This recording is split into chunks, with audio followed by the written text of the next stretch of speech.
France closes the electoral campaign for the first round of the presidential elections, a quite open electoral appointment in which the polls indicate Emmanuel Macron and Marine Le Pen as the two most voted forces, but with the mystery of abstention and the undecided could change the balance to the left with candidate Jean-Luc Mélenchon.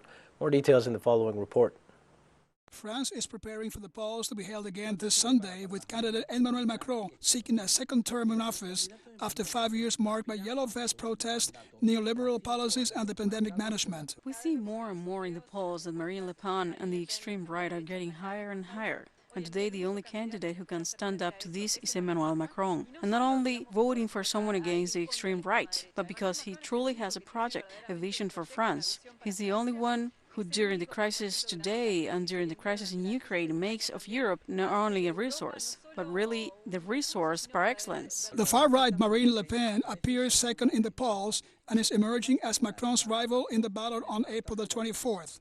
Her former parliamentary advisor meets us in a cafe in the center of Paris to analyze the change of direction of the candidate who has renamed the National Front and is presenting herself as a moderate after losing the 2017 elections. Marine, as of 2018, changes her political strategy, withdraws from the exit of the European Union, withdraws from the exit of the euro, withdraws from the more sovereign line, that is to say, in favor of an authentic democracy in France, and there begins an important turn towards more right-wing, this is that to say authentically liberal, even at the time giving up retirement at 60, although she has gone back to that issue, but for a while she had doubts, and then she has made a very important turn, that is the Congress of the National Front of 2018.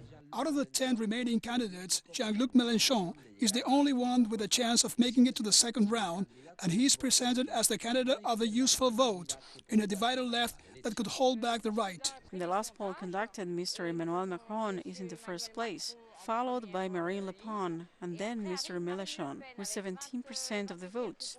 Mélenchon must beat Marine Le Pen in the remaining days in order to make it to the second round on April 24th.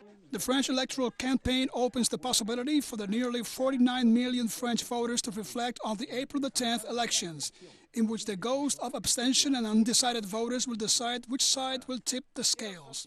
France closes an intense electoral campaign in which the results are still open, although polls point to a second round between Emmanuel Macron and the far right, Marine Le Pen is assured. Sergio Rodrigo y Carlos Gil, teleSUR, París.